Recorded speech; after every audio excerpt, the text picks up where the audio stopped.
Oi, gente, boa noite.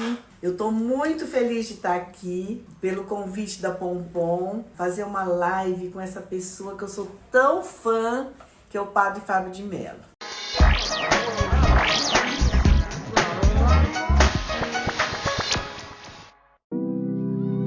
Gente, eu tô feliz porque eu acompanho o padre. Eu ficava assim muito preocupada e ficava assistindo o padre.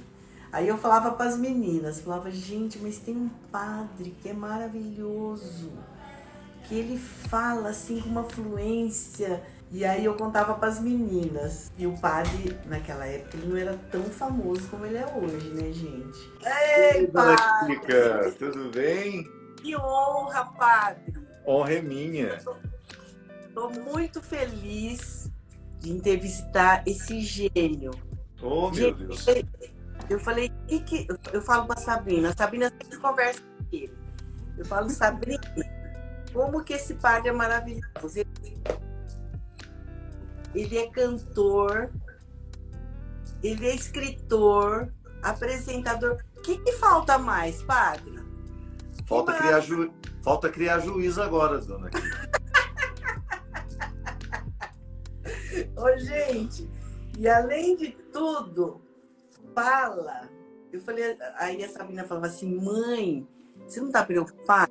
Eu falei, estou preocupada. O padre fala tanto e tão bem que ele vai tomar conta, Sabrina. Eu não estou preocupada. Desde cedo, padre, ela tá me ligando. Ela acabou de me mandar uma mensagem ali dizendo que ia assistir nossa live. Ela tá gravando agora, né? Mas que ele ia Ela tá ficar. grávida.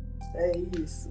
Ô, dona Kika, para mim é uma honra, um prazer enorme conversar com a senhora. Eu tenho. Nossa, a hora que a hora que a Karina me falou, mãe, você vai fazer uma live com o padre. Eu falei, eu não acredito.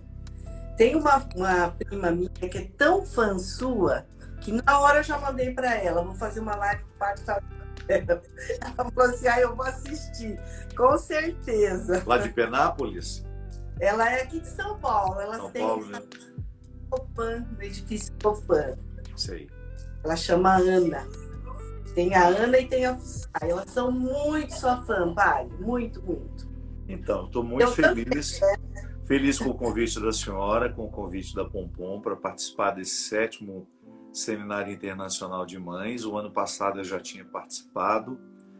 Falar com mães, para mim, é uma honra inenarrável.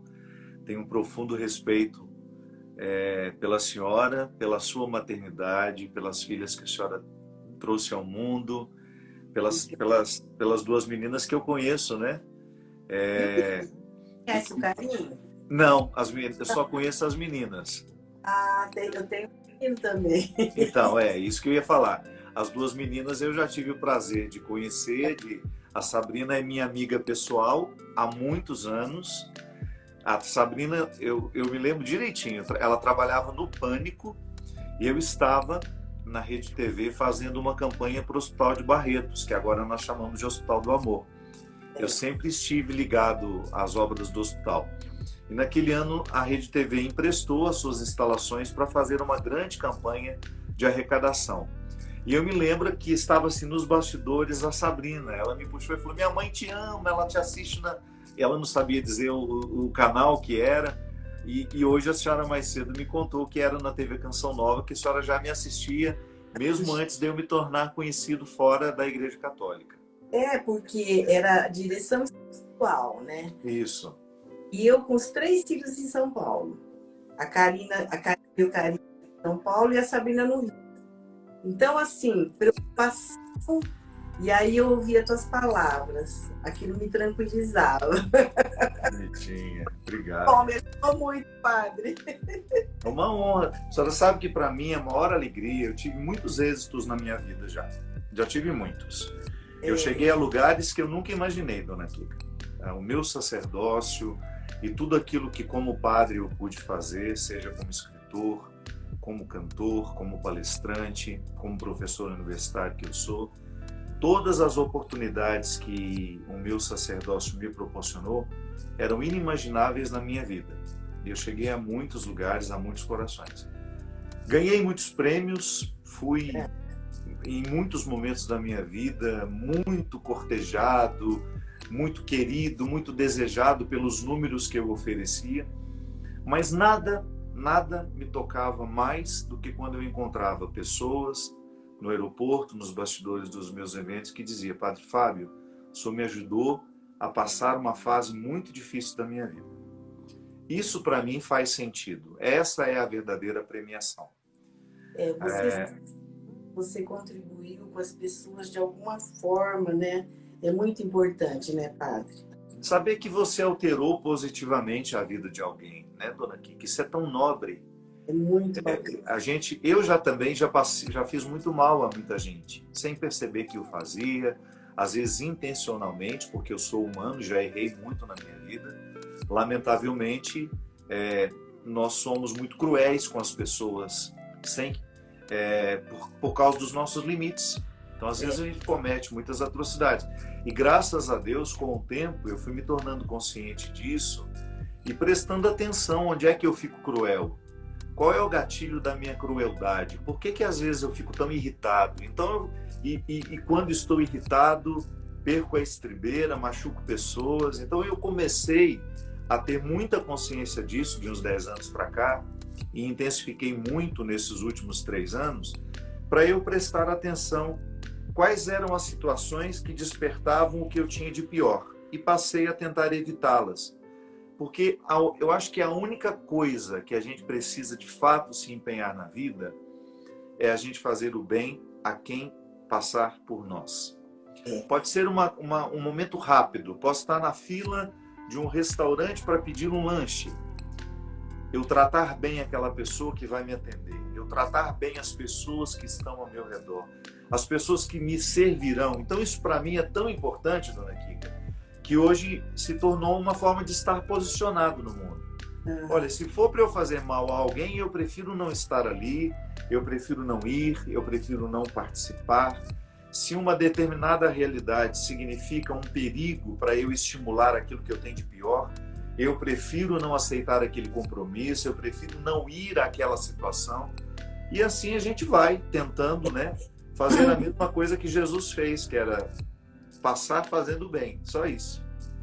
Verdade, eu acho que a gente, mesmo com os filhos, eu sempre procurei não usar da autoridade de mãe, procurar ser amiga, conversar, dialogar, porque eu acho que o mais importante é seu filho ter uma confiança em você. Então eu sempre, assim, tentei estimular o que eles tinham assim de melhor. Colocava em aula de música, piano, natação, eles faziam de tudo, balé. A Sabrina, com 15 anos, ela era professora de balé na escola dela, a dona Ivone Penteado, porque ela ficava o dia inteiro. Ela ia para a escola de manhã, à tarde ia para a escola de balé e ficava lá. Fazia todas as danças. Aí tinha a velhinha, que era a mãe da dona da escola, da dona Ivone, achava que a Sabrina já era até mesmo, tanto que a Sabrina ficava. Então eu falo assim, a gente tem que estimular os filhos a dar o melhor deles, né? Porque cada um tem um potencial. Agora, se a gente ficar cerceando muito, cobrando muito, eles não conseguem, eu acho, sei lá, na minha opinião, eu acho que eles não conseguem dar aquele potencial que eles têm. Então a Sabrina fala, quando a Sabrina tinha 6 anos, que ela falava, eu vou ser artista, eu pensava, eu falei, meu Deus do céu, não tem japonês na televisão. Não tem. Fico, sabe? Eu falava, vai ser. Mas eu falava assim, não, Sabrina, você tem que estudar, você vai ser o que você quer, mas para isso você tem que estudar. Estuda, faz balé, faz natação, faz tudo que você vai chegar lá. E a Karina já falava, eu vou ser advogada. Então, assim, com 6 anos, ela com 6 anos, A Karina, com 8, ela já tinha definido na cabeça delas. A Karina falava assim, eu vou ser advogada e você sou empresária. Olha isso, que lindo. E foi o que justamente aconteceu, né? Então, As duas exatamente. trabalham juntas, se dão bem. Eu falo, gente, como que... E sempre assim, conversando, dialogando muito com eles, explicando a vida, mas com essa preocupação, né?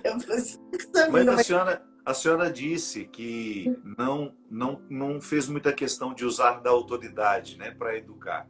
Mas aí eu acho que a senhora se equivoca ao dizer isso, porque, na verdade, é claro que quando nós pensamos em autoridade, imediatamente nós pensamos naquelas figuras sisudas, né, difíceis de serem enfrentadas. Mas a senhora, dona Kika, a senhora usou da autoridade mais bonita que um ser humano pode ter sobre outro, que é a autoridade afetiva. É verdade. Que é aquela que nós exercemos sem gritar, mas propondo, que é aquela que nós convencemos pelo argumento. Eu acho que um filho, ele é bem criado à medida em que a autoridade afetiva prevalece sobre o autoritarismo. É verdade. Né? Porque o autoritarismo nos dificulta até mesmo de compreender a regra. Eu me lembro que nas minhas preciosas lições da pedagogia, quando eu estudei Piaget, eu fiquei muito encantado com a psicologia de Piaget, que ele estimulava justamente o conhecimento da regra, o entendimento da regra, segundo Piaget, só é possível mediante a brincadeira. Porque uma criança não tem cognição construída suficiente para ela poder compreender um discurso ético-moral, por exemplo. Não adianta você dar uma lição de moral na criança. Ela não tem inteligência, nem mesmo capacidade para compreender. Ela pode estar entendendo as suas palavras, mas ela não entende o significado mais profundo delas. Então, a autoridade afetiva é aquela que, mediante as brincadeiras, os conselhos, o aconchego, ou não bendito, né? Quantos de nós só nos tornamos gente porque os nossos pais nos disseram não, na hora em que de fato nós precisávamos ouvir não. Eu sempre digo, você tornar-se a mãe, abrir mão da autoridade para ser amiguinho dos filhos, é o maior desastre que pode acontecer na vida de uma criança. A senhora é amiga dos filhos da senhora, mas a senhora, no momento que a senhora precisou ser mãe, a senhora foi. A senhora decidiu por eles. Né? Eu tenho certeza que a Sabrina, topetuda do jeito que ela deve ter querido muito cedo tomar decisões para as quais ela ainda não estava madura. E a senhora chegou ali, interviu. Não, minha filha, não é assim. E tanto é que eu preciso dizer à senhora, né? A senhora educou muito bem. Como volto a dizer, conheço as suas meninas, não conheço o Carlinhos. Mas deve ser igual. Porque é impressionante como eu encontro na Sabrina valores que são essenciais para uma sociedade ser boa, para a gente conviver bem com as pessoas. A Sabrina é generosa, a Sabrina é fiel a quem ela ama, ela é honesta, ela é uma menina que, apesar de ter assumido o topo de muitas coisas, ela permanece humilde, ela permanece simples. Dona Kika, nessa minha longa andança e de pessoas que sabem que eu sou amigo da Sabrina, eu nunca encontrei uma pessoa que não gostasse dela. Ai, que bom. Nunca. Então, nossa, eu tenho uma implicância dessa Sabrina. Não, a gente não encontra isso. Por quê? Ela teve a sorte de ficar conhecida num programa em que ela só podia ser ela mesma. Então ela não podia inventar um personagem no Big Brother. É igual essa menina Juliette, que a gente tem um carinho enorme por ela sem conhecê-la. Claro, eu tive a oportunidade de conhecê-la tão logo ela saiu do programa. Mas a Juliette, ela é uma menina que ficou conhecida e amada por muitos porque ela foi ela mesma. Exatamente. Ela não retrucou ninguém que a afrontou, que a diminuiu, não. Ela foi se colocando com educação. Ela chorou muito, mas porque ela tinha que chorar. Ela estava sendo ofendida na sua dignidade, né? Então é muito bom. Eu tenho certeza que a senhora deu uma excelente contribuição na valoração do mundo através dos filhos. Hoje nós estamos aqui com a Pompom propondo a reflexão de uma sua... sociedade que precisa ser valorosa, né? É na educação que a gente propõe os valores. A sua mãe também foi maravilhosa, né, padre? Porque a gente vê, eu falei, gente, como que o padre é tão talentoso desse jeito? Uma fluência verbal incrível. Eu fico olhando assim, eu fico até babando, viu, padre? E cantor, escritor, apresentador. Gente, eu falo assim, todas as qualidades possíveis. Obrigado, dona. Eu acho que muita coisa da sua mãe, não é? A minha mãe foi uma matriz muito definitiva para mim. Eu digo que eu não poderia ter nascido de uma mulher diferente. Para eu viver como eu vivi, para eu fazer tudo que eu fiz, eu precisava ser filho da dona Ana. Claro, e o meu pai tem uma presença enorme em mim, muito embora eu fale pouco dele, é porque a minha convivência com meu pai foi menor. Ele morreu, eu tinha 16 anos. A minha mãe morreu tem 2 meses, 1 mês e meio. Então eu convivi durante a minha vida toda com a minha mãe. Eu tive a oportunidade de tê-la até agora. E a minha mãe, para mim, sempre foi uma escola. Por causa dos valores que eu identificava nela. Minha mãe, dona Kika, não é uma mulher que estudou, ela só fez até o 4º ano primário, era muito pobre, precisou sair da escola para ajudar nas despesas da família, trabalhando desde muito cedo, lavando roupa para fora, fazendo faxina. Depois casou-se com 15 anos, para a senhora ter uma ideia. A minha mãe, quando se casou com meu pai, não tinha tido menstruação ainda. Nossa. Ela casou menina. A minha mãe precisou ir ao médico na semana do casamento para tomar lá aquelas medicações que eles faziam para ver se ela tinha para ver se tinha menarca, a primeira menstruação. Então ela foi muito jovem para o casamento. E ela emendou um casamento sendo mãe de 8 filhos de uma vez, uma cada ano. Então ela não teve tempo para ela. Ela sempre foi uma mulher voltada para os outros. E eu aprendi muito com essa doação da minha mãe. Era uma mulher de uma alma muito nobre, uma mulher, dona Kika, que ela tinha uma capacidade de perceber o outro que me assustava. Era impressionante como a dona Ana, numa roda de 20, 30 pessoas, ela era capaz de identificar um por um e de sentir as pessoas. Ela me ensinou muito isso. Ela me ensinou muito a estar diante das pessoas e não só apenas vê-las, mas percebê-las. Ela percebia quem era mais frágil, quem era mais tímido, e ela dava um jeito de quebrar as distâncias e facilitar o mundo do outro. A minha mãe sempre foi uma facilitadora. Ela facilitava o que era tímido, ela fazia uma brincadeira com quem era tímido, ou ela estimulava o que era mais calado. E eu fui percebendo essa mulher, fui vendo, e de uma forma muito simbiótica, sendo alimentado por ela, de maneira que hoje eu não tenho mais como identificar em mim o que é meu e o que é da minha mãe. Eu sempre dizia isso para ela. Eu me lembro, dona Kika, que eu tenho uma história muito bonita com ela. Quando eu lancei o meu primeiro livro, eu era padre recém-ordenado, eu tinha terminado o meu mestrado em teologia, então eu estava falando... Foi muito cedo, né? Eu fui para o seminário muito cedo.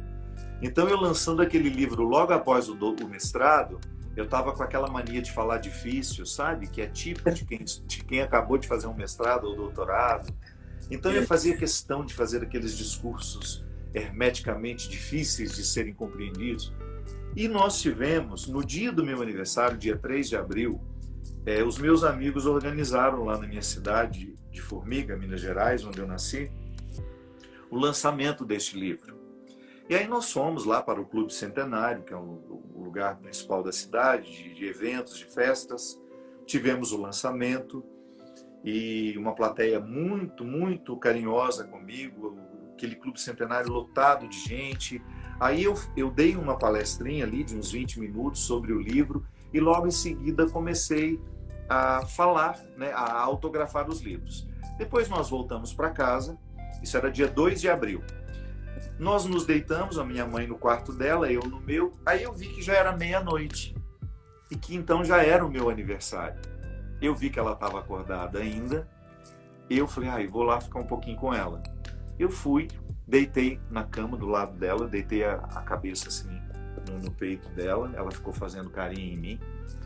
E ela me disse assim, Fabinho, hoje eu fiquei vendo você falando e fiquei pensando, meu Deus, como é que será que esse menino pode... Como é que ele pode ser tão sabido, como se fala lá em Minas? Eu ouvi você falando aquilo, eu achei tudo tão bonito, eu não entendi nada, mas eu achei tudo tão bonito. E aí, naquele momento, eu entendi, falei, mãe, nada, absolutamente nada do que eu disse ali, mãe, eu não aprendi com a senhora. Eu só sofistiquei com as palavras, mas o aprendizado de tudo aquilo que me fez ter condições, tudo aquilo que eu disse e todo aquele aparato que estava em mim no momento em que eu dizia, foi a senhora quem me deu. Então, eu falar da minha mãe e falar de mim é difícil, porque para mim, a gente acontece juntos. O seu sucesso, ela viu tudo, né? Tudo. Ela me viu entrar no seminário, ela me viu quase ser expulso do seminário, ela me viu passar os meus maiores problemas na vida, muito embora eu nunca fui de dizer para ela, porque eu sempre tive, dona Kika, o cuidado de não pesar a minha mãe com aquilo que eu sabia que ela não podia resolver. Se eu falava com ela, porque de fato ela podia me ajudar em alguma coisa, mas eu nunca fui aquele filho que levou o problema para ela. Eu sempre tentava resolver nas minhas instâncias, nas minhas possibilidades, porque eu não queria preocupá-la. Mas ela sempre esteve comigo nos principais momentos da minha vida. E quando eu comecei a ser muito conhecido, ela foi a primeira pessoa a compreender tudo aquilo que estava acontecendo. Ela foi a primeira pessoa que teve um olhar muito atento e ela soube como aquilo poderia ser perigoso para mim. E de fato foi. Chegou um momento da minha vida em que eu já não conseguia mais voltar a ser quem eu sempre fui. Eu estava perdido num ativismo que me esgotou demais, que me deixou muito doente, emocionalmente doente, fisicamente cansado.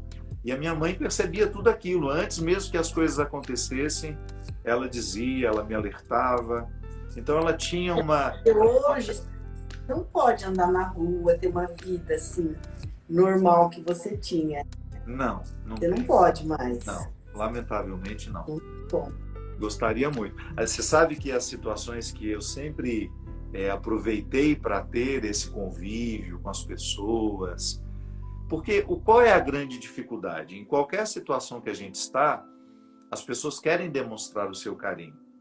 Mas às vezes elas fazem a demonstração do carinho, impõem algumas coisas que ficam pesadas no final do dia. Né? Parar para tirar uma foto toda hora, você está numa festa, você não consegue conversar, porque toda hora você para tirar uma foto para isso, para aquilo. Então, de fato, isso é muito cansativo. Mas eu sempre tive... nas minhas peregrinações, que são as viagens que eu faço, a minha oportunidade de conviver, de ser padre na simplicidade, de celebrar a missa todos os dias, de não precisar ficar tirando 1000 fotos depois que termina a missa. Então a peregrinação sempre foi para mim uma oportunidade de voltar a ter aquela que eu sempre quis ter como padre. E que, lamentavelmente, a fama, a visibilidade tira um pouco da gente. E assim, e hoje você, então você não consegue ter uma vida normal, mas você é feliz sendo essa celebridade, esse famoso artista, você consegue levar numa boa hoje? Consigo, não, isso para mim foi assim... muito pesado numa época, né, em que eu fiquei muito esgotado com tudo isso, mas hoje, graças a Deus, eu estou vivendo um momento muito feliz, eu não me privo de nada, eu saio, encontro as pessoas, faço questão disso. Eu acho que a vida, ela precisa ser vivida com intensidade. Você está E bem eu resolvido agora. estou bem resolvido com tudo isso, estou bem resolvido. E pelo contrário, eu sou muito grato ao carinho das pessoas, né? A essa visibilidade que me permite fazer do trabalho que eu tenho, de ganhar o meu sustento. Eu não sou um padre que tem paróquia, eu não vivo de dízimo, não, pelo contrário. Eu sou um padre que ajuda muita gente, que ajuda muitas situações. Eu não fico fazendo propaganda da minha caridade, porque eu não acho bacana isso. Mas eu tenho as instituições que eu ajudo regularmente.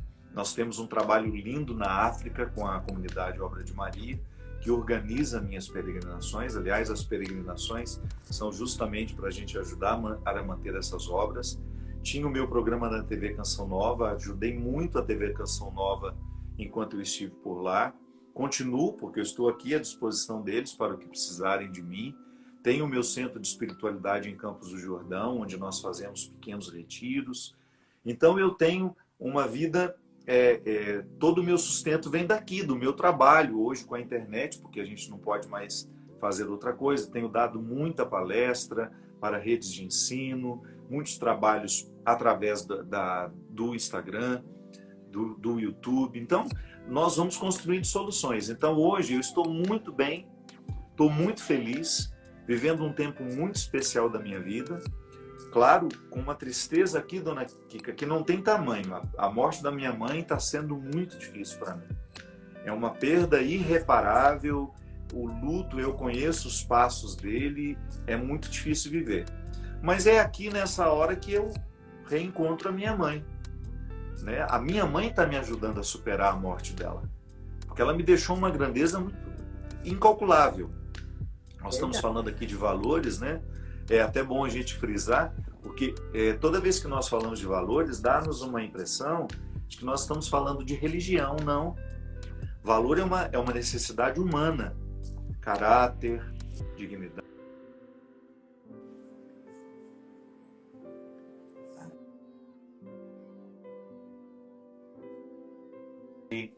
O compromisso com a verdade, não fazer pacto com a morte, com a corrupção, com aqueles que nos enganam, não a tudo aquilo que possa ser uma forma de coesão, de medo.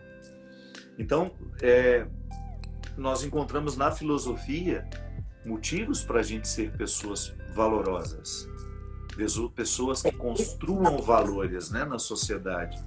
Esses valores que ela te ensinou é uma coisa que muito preciosa, né, padre? Porque tudo que você é hoje é o que você aprendeu, né? O que você herdou da sua mãe, não é verdade? De seus pais. Então, é uma coisa muito bonita. O valor a gente registra na aula. Eu gosto de fazer... dar o exemplo, é como se fosse uma conta bancária. Quem tem valores humanos é aquela pessoa que não precisa ser vigiada para fazer o que é certo. Né? Eu sei que num determinado momento da nossa vida, nós só obedecemos porque a gente observa os que estão nos vigiando. Isso faz parte do nosso desenvolvimento. É um momento que nós chamamos de heteronomia. Eu estou observando o outro e tentando fazer igual. Se o outro para de me olhar, eu vou e faço o que é errado, porque eu não estou sendo vigiado mais.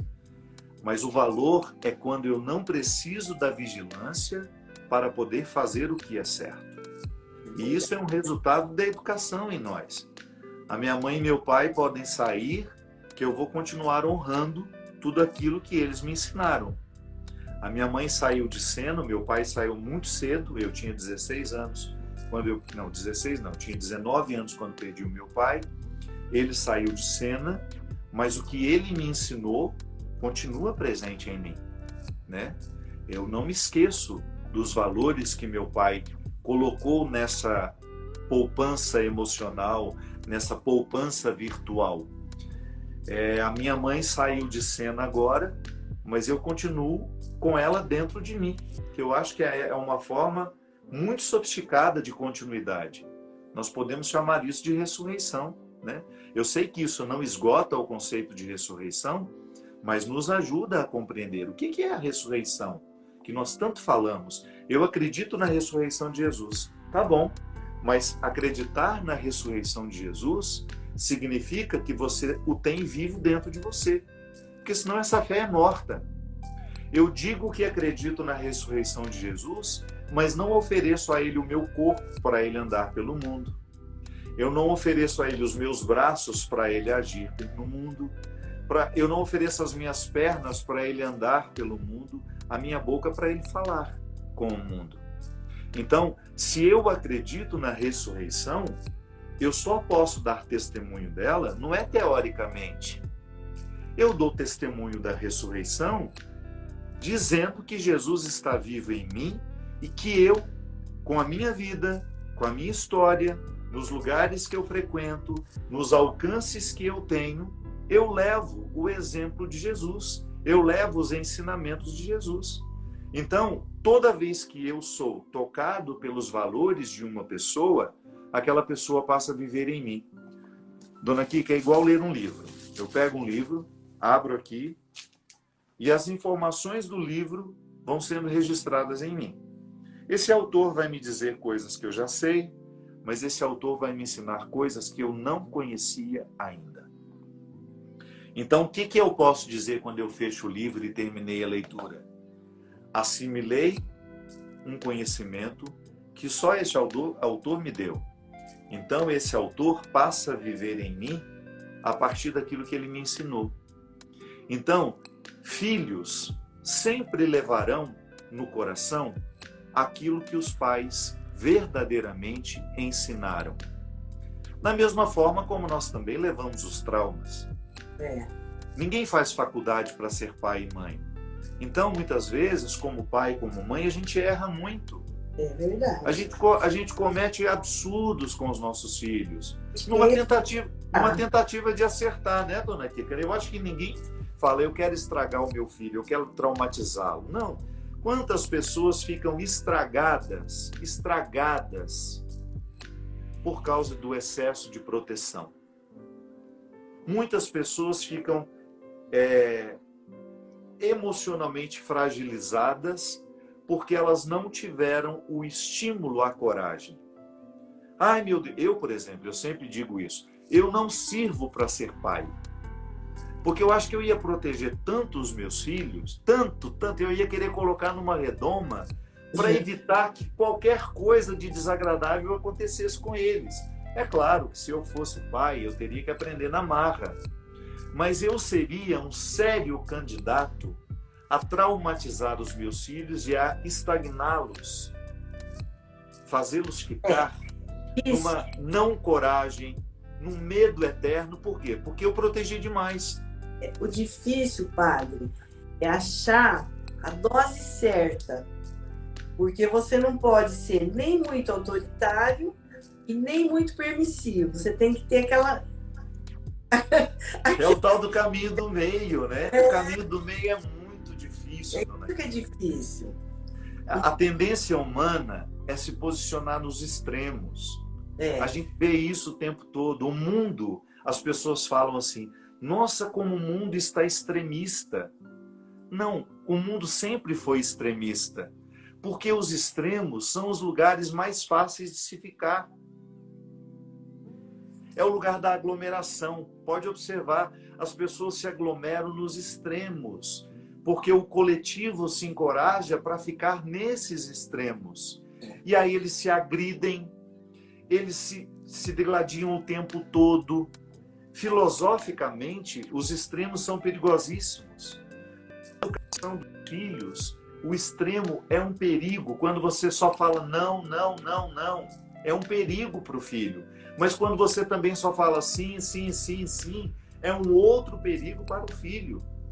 Então, quando a gente faz o casamento, a reconciliação do sim e do não, você encontra o caminho do meio, que é a melhor forma para tudo na vida. Verdade. Mas, lamentavelmente, nós, cada fragilidade... Tem que ter um equilíbrio. Então, às vezes o pai tem aquele pai que é muito bravo, muito rigoroso, que bate no filho, e tem aquela mãe que já é aquele poço. Deixa tudo. De permissão. Não fala não nunca e acha que isso é amor, dona Kika. No momento em que nós permitimos tudo achando que isso é amor, nós estamos causando um trauma que será levado a vida inteira. Mas nós não fazemos isso porque queremos errar. Nós fazemos isso porque, lamentavelmente, o nosso entendimento não é suficiente para a gente ter uma atitude cada vez mais acertada. Então é por isso que a gente precisa ser sempre adepto da reflexão. Não podemos ficar eternamente reativos. Equilíbrio, né, padre? Porque você não pode ser nem muito autoritário e nem muito permissivo. Você tem que analisar, conversar muito com seu filho e decidir o que pode e o que não pode. Não é? É difícil. É uma temática muito difícil. Difícil educar um filho. Não tem uma faculdade que nos ensina isso. Não tem.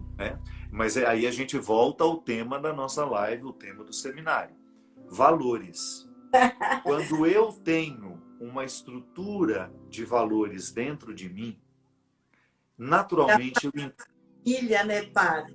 tudo aquilo que me torna valoroso, que me lembra do valor que eu tenho. Valor é aquilo que eu faço que me lembra o valor que eu tenho. Então é um ciclo. Pratico valores para chegar ao valor que sou. Do valor que sou parto para encontrar valores que evidenciem o valor que eu tenho. Então eu, na minha lida com as outras pessoas, eu também vou fazer o mesmo. Então, dona Kika, se eu sou o seu filho, se você é minha mãe, eu vou fazer de tudo para que a minha filiação seja para honrar o sagrado que lhe habita. E vou fazer de tudo para que a senhora alcance a sua melhor versão. E a gente só chega à nossa melhor versão assimilando valores. Verdade. Valores humanos, que estão cada vez mais escassos, né? Porque hoje, padre, com essa tecnologia, internet, essa pandemia também, né? Então, tudo, eu acho que está levando para um excesso, né? Por exemplo, você está tendo excesso de convivência em casa. Então, esse excesso, eu acho que as pessoas poderiam aproveitar para ter mais diálogo, para ter uma convivência boa com os filhos, para orientar melhor. Só que o que a gente vê? A gente vê que as pessoas estão o tempo inteiro ali, ó, teclando, cada um com seu celular. A gente não vê muito o que existia, que era o diálogo, a conversa, você orientar um filho. A gente vê assim, os pais preocupados e eles estão ficando mais introspectivos, né? Então, nós estamos perdendo as situações em que nós temos a oportunidade de aprender valores. Exatamente, pai. É a convivência. O lugar de aprendizado de valores é a convivência, porque isso não é um aprendizado teórico. O aprendizado teórico é o seguinte: o que é honestidade? Eu sei perfeitamente o significado de honestidade. Saber o significado teórico da honestidade não lhe torna honesto. Né? Eu sei o significado de fidelidade. Conhecer o significado teórico de fidelidade não me torna um homem fiel. Então, a prática é que nos ensina. Então, eu vou olhar para o meu pai e minha mãe, vou vê-los sendo fiéis, construindo juntos uma relação bacana, passando pelas dificuldades da vida, mas juntos, um nunca puxando o tapete do outro, fazendo, ou quando puxa, perceber e se corrigem imediatamente. Ali o filho aprende o que é fidelidade. É o exemplo, observando. padre. Tem que ter o exemplo. Não adianta você só também, né? Só falar e você não vê a prática, não é? Dona Kika, é a mesma coisa de você acender um cigarro fumando e falar assim: meu filho, cigarro destrói a saúde. Você não pode fumar. Os nossos meninos e meninas, eles são muito atentos às nossas incoerências. Por que que muitos filhos hoje não querem ir para a igreja? Porque eles têm um senso crítico aguçadíssimo e eles não se identificam muitas vezes com nossos discursos blá, blá, blá, blá, blá, blá, blá, blá, blá, que não tem uma conexão com a nossa verdade. Muitos filhos rejeitam a religião, mas não a espiritualidade, porque eles identificam que a religião é um lugar teórico, a espiritualidade é concreta. E eles estão atentos a quem tem uma verdade a oferecer. A senhora lembra que hoje, mais cedo, quando nós conversávamos, a senhora disse que estava ansiosa, sobre a nossa conversa, eu falei: Dona Kika, não precisa, basta a senhora ser quem a senhora é, porque as pessoas só param para perceber o que é verdadeiro. Se nós ficarmos falando de teorias, a gente vai ter uma audiênciazinha, mas se nós falarmos da nossa vida, de como nós estamos enfrentando as nossas dificuldades pessoais, como é que eu aprendi a ser família na família precária que eu tenho, como a senhora aprendeu a ser mãe, sendo mãe com possibilidades e também limites, as pessoas vão nos dar não só audiência, mas as pessoas nos darão credibilidade. Elas darão aquilo que é de mais sagrado, que é eu olhar para a senhora e falar: eu vou parar para ouvir porque eu acredito na Dona Kika. Então hoje os nossos filhos, eles não guardam, eles não fizeram o mesmo pacto com a hipocrisia que nós fizemos. Lamentavelmente, as nossas gerações, nós nos adaptamos muito ao que os nossos pais quiseram de nós. Quantas pessoas infelizes vestindo roupagens existenciais que não são elas. Tudo porque tiveram medo de olhar nos olhos dos pais e dizer: olha, eu não sou isso que a senhora quer que eu seja. Lamentavelmente, eu sou outra pessoa. Pai, eu não sou um acelerador que lhe faz chegar mais longe no mundo. Porque tem gente que não conseguiu chegar muito longe e quer chegar através dos filhos. Derrama nos filhos todas as frustrações, tudo aquilo que não pôde viver, quer que o filho viva por eles. Isso é cruel, Dona Kika. É verdade. Isso é muito cruel. E os nossos filhos estão muito atentos se aquilo que nós estamos propondo para eles, de fato, fez bem para a gente. Eu sempre tinha uma piadinha que eu contava nas minhas palestras, que era da mulher que voltava brava da igreja. Mas, pelo amor de Deus, ninguém vai à missa! Ou então volta gritando: ninguém vai ao culto! Aí a gente olha para ela: Deus me livre, se é para voltar desse jeito. Né? Por que às vezes os nossos filhos rejeitam o que nós estamos oferecendo? Porque eles não viram os frutos em nós. Eu sempre digo, essa moçada, essa moçada tem uma honestidade que, se você propor um projeto verdadeiro, que seja religioso, eles aderem.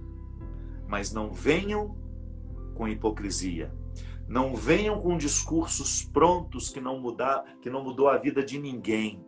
Então, eu estou acostumado a lidar com essas pessoas. Eu lido com elas o tempo todo.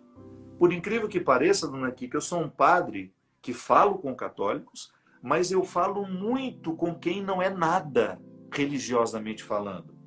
E, na verdade, são pessoas que estão anos-luz à minha frente na conquista de valores que, às vezes, o meu cristianismo ainda não me deu. Não porque ele não quisesse me dar, é porque eu não tive coragem de praticar. Então, às vezes, eu observo esses que não creem e falo: meu Deus, como a ausência de Deus fez bem na vida daquela pessoa. Porque ela diz que não crê em Deus, mas ela é mais preciosa do ponto de vista ético do que eu. ela tem uma capacidade de compreender o que é certo, o que é errado, que às vezes nós, religiosos, não temos, porque a hipocrisia nos veste dos pés à cabeça, dona Kika.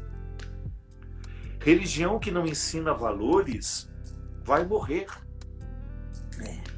Família que não se transformar num lugar de valores deixa de ser importante para a gente, porque vínculo sanguíneo não diz absolutamente nada quando aquele vínculo deixa de ser importante para nós, porque deixou de ser cultivado, porque deixou de trazer coisas bacanas para a gente. Para que eu vou fazer questão de ser irmão de alguém que só me faz mal, que me engana quando pode, que mente para mim o tempo todo? Tá certo, tem o mesmo sangue que eu, mas me engana, mente para mim, me rouba quando pode. Não quero, não preciso.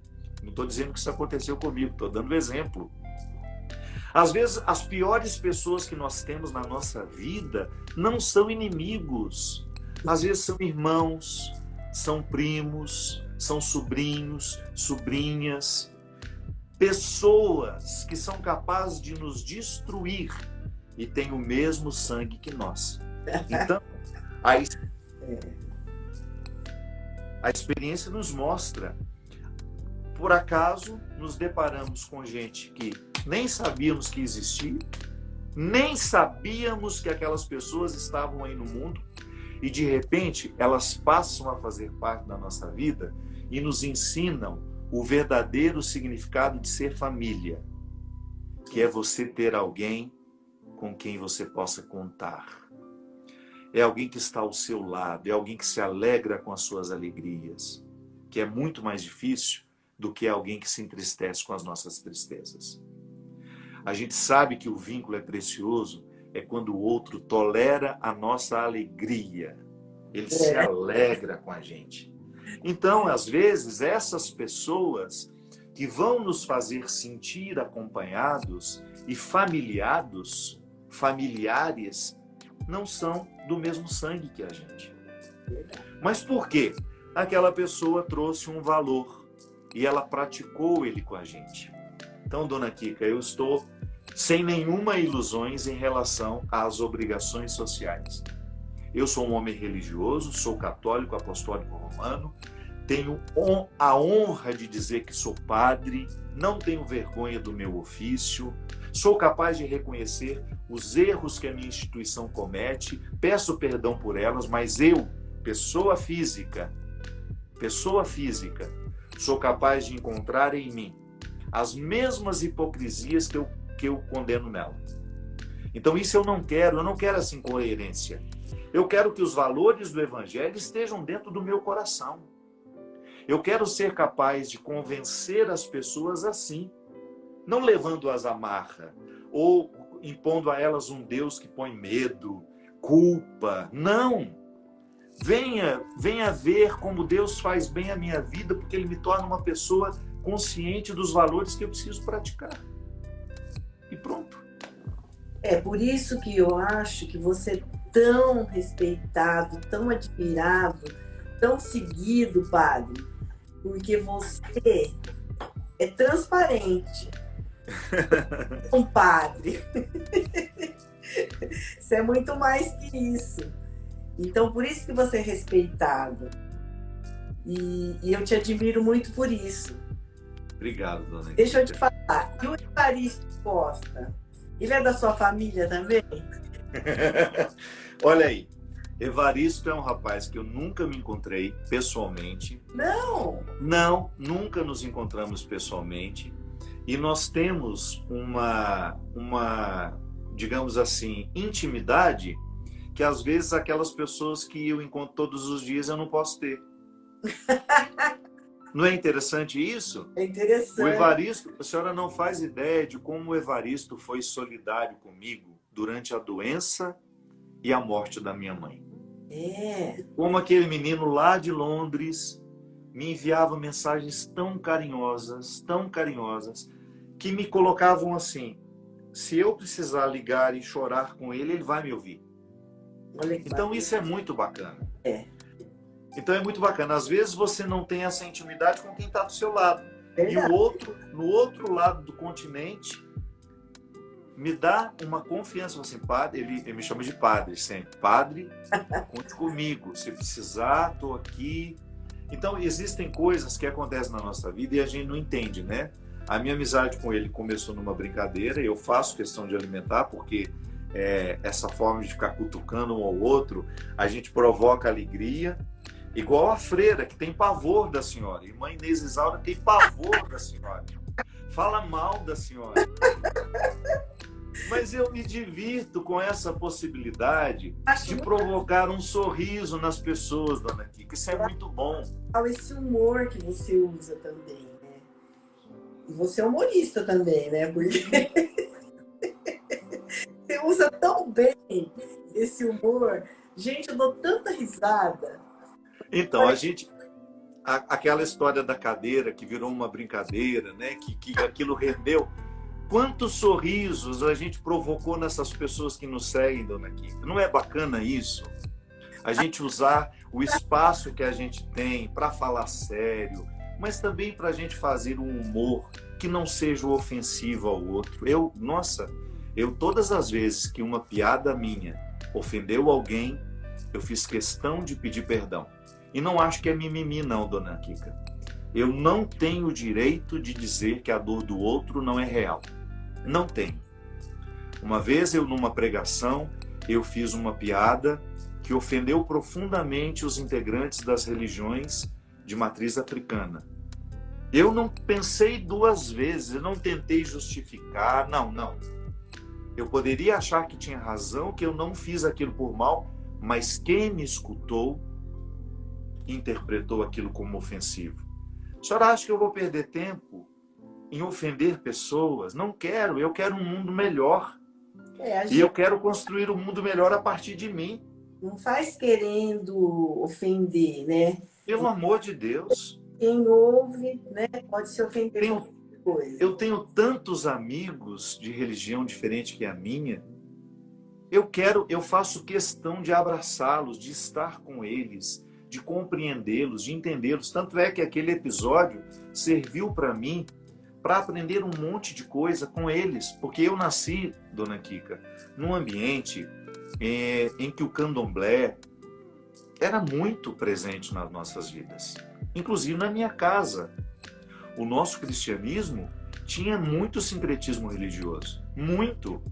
Então fazia parte da nossa vida aquelas histórias, que foi uma que eu contei numa pregação. Mas quando eu sei que tomo consciência de que aquilo que foi engraçado para mim feriu a compreensão do outro, o sagrado do outro, meu Deus, então é hora de pedir perdão. Então eu sempre penso assim, o humor, ele faz muito bem, desde que ele não provoque no outro uma dor. Né? Eu não acho engraçado fazer bullying com alguém e aquilo repercutir. Ai, que engraçado ele. Não.